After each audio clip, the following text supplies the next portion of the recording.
সাহাবী খালি পাথরে ছুরি ঘুরছে জবাই করে রাইতে রান্না করে আর খাবো। আরে চাওয়ার নাই তো কি হবে, শুধু মাংসই খাবো। যে সাহাবীটা ভালো করেছে ফোন দিয়েছে, এটা হলো আল্লাহ সাহাবী, পরেজগার সাহাবী।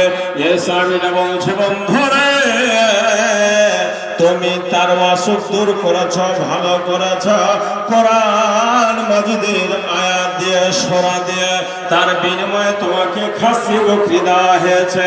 এবারে খাসি বকরি খাওয়া হালাল না হারাম, এ ফতোয়া নবীর কাছে আমাদের শোনা নাই, জানা নাই। কারণ হলো যদি আমরা খাসি বকরির মাংস খাই, মনে হয় কোরআন বিক্রি করে খাওয়া হবে। এই জন্য যতক্ষণ ফতোয়া না নেব ততক্ষণ পর্যন্ত খাসি জবাই করা যাবে না।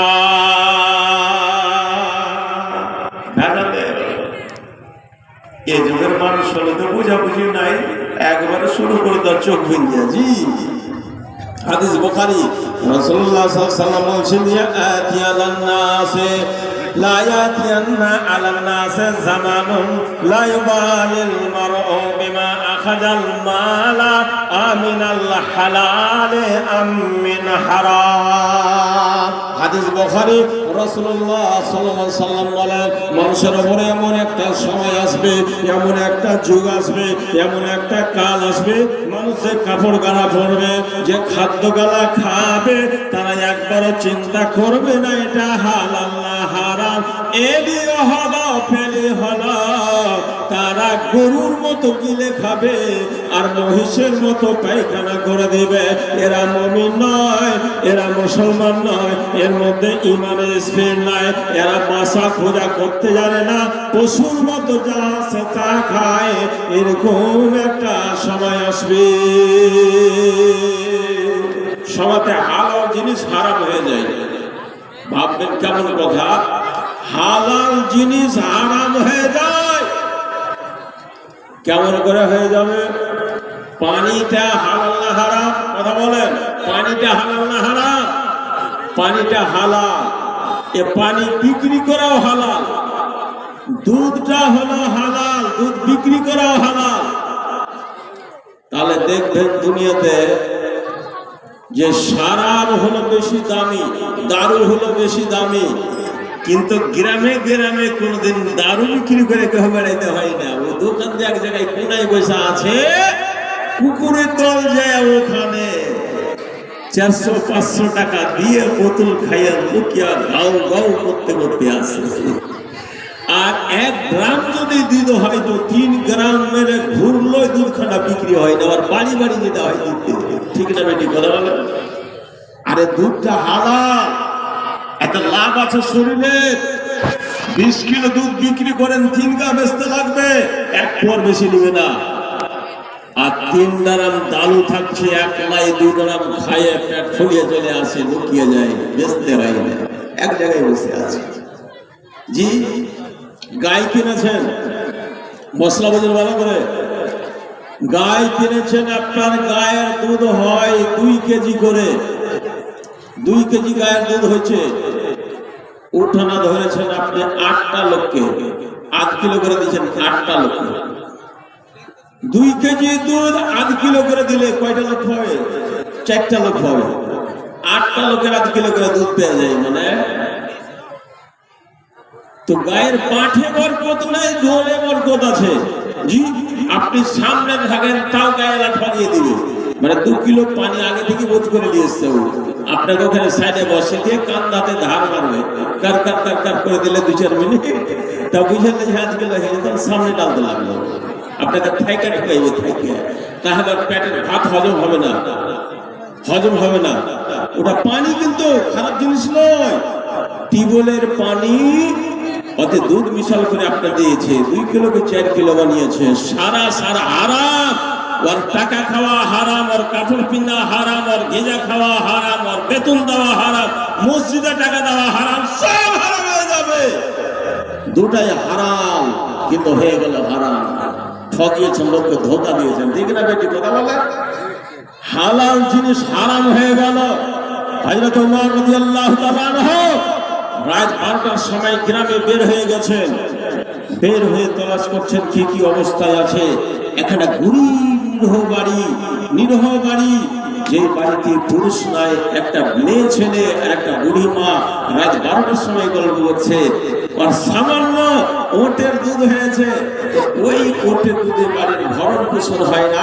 বেঈমান, তোর ভরণ পোষণের ঠিকাদারি কি অন্য লোক নিবে নাকি? তো বুড়ি মা বলছে, বেটিরে, বলে কি? বলে এখন রাত্রি অনেক হয়ে গেছে, সারা টলার গ্রামের লোক ঘুমিয়ে গেছে। দুধের বালতিটা নামিয়ে আলো, মাঠে পানি 2 লিটার মিশিয়ে দিব, সকালবেলায় গ্রাহককে বেটে দিব। যারা আমার লাগোয়া গাছ আছে সবকে বিতরণ করে দিব। বেটি বলছে, মা কোন কথা তুমি বলছ? দুধটা হলো হালাল, পানি হলো হালাল, কিন্তু হালাল পানি হালালে দিলে হারাম হয়ে যাবে। তার কারণ নবী বলেছেন, মান গাসসানা ফালাইসা মিন্না। যারা মানুষকে ধোঁকা দেয়, এ ধোঁকাবাজকে নবী ভালোবাসে না, আল্লাহ ভালোবাসে না, তারা বেঈমানের দল হয়ে যাবে। বলে এখন তো কেউ দেখে না।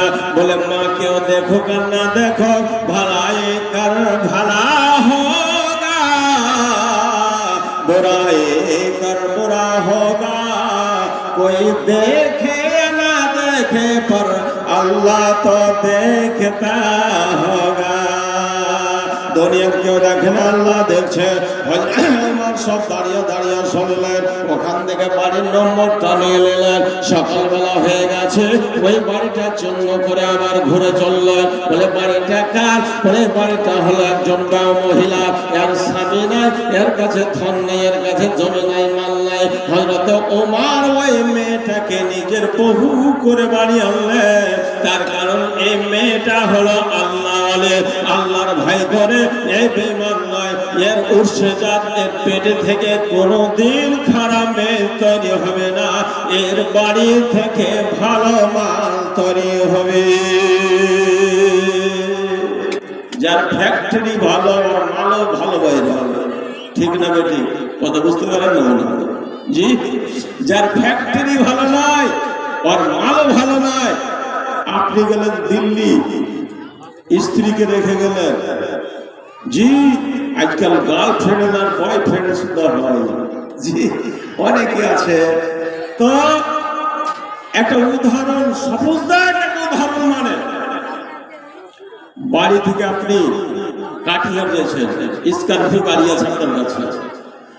আপনার স্ত্রীকে আপনি বলছেন যে আমার এই ঘরটা ভালো করে পরিষ্কার করে ধুয়ে মুছে লেপে ঝোল ঝাল সব ঝেড়ে চকচক করে ভালো বিছানা লাগিয়ে রাখবে। কারণ এই জন্য যে মদিনা যেতে পারেনি, কিন্তু দিল্লির জামে মসজিদের ইমাম হলো আমার বন্ধু, চলাফেরা আছে, আজকে এসছে, সঙ্গে করে আমার বাড়ি নিয়ে আসবো, তো আমার বাড়িটা যেন ভালো থাকে। বলে ঠিক আছে। ওদিকে আপনি গাড়ি নিয়ে গেছেন, যেই ঘরে একজন আলেমকে ইমাম সাহেবকে রাখবেন, ওই ঘরে বকরি বেঁধে রেখেছেন। বকরিতে লেগেছে, মুতেছে, 3টা বতক ঢুকে আছে, মুরগিতে পায়খানা করেছে। সন্ধ্যাবেলায় বাড়ি আসলেন, দেখলেন ওই ঘরটা তো নোংরা। ওই ঘরটা একজন ভালো আলেম, একজন ইমাম সাহেবকে রাখা যাবে? রাখা যাবে? বলেন, রাখা যাবে? রাখা যাবে না। কেন রাখা যাবে না? তারা নোংরা ঘর।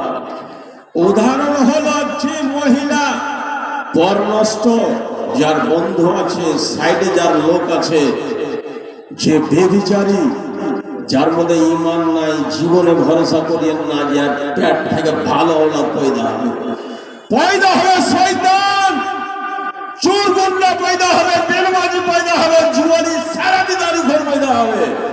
ভালো ছেলে, আর ফ্যাক্টরি তো খারাপ, আর ফ্যাক্টরিতে মেলাই মাল আছে, অনেক রকমের মাল ঢুকে আছে। কথা ঠিক না বেঠি?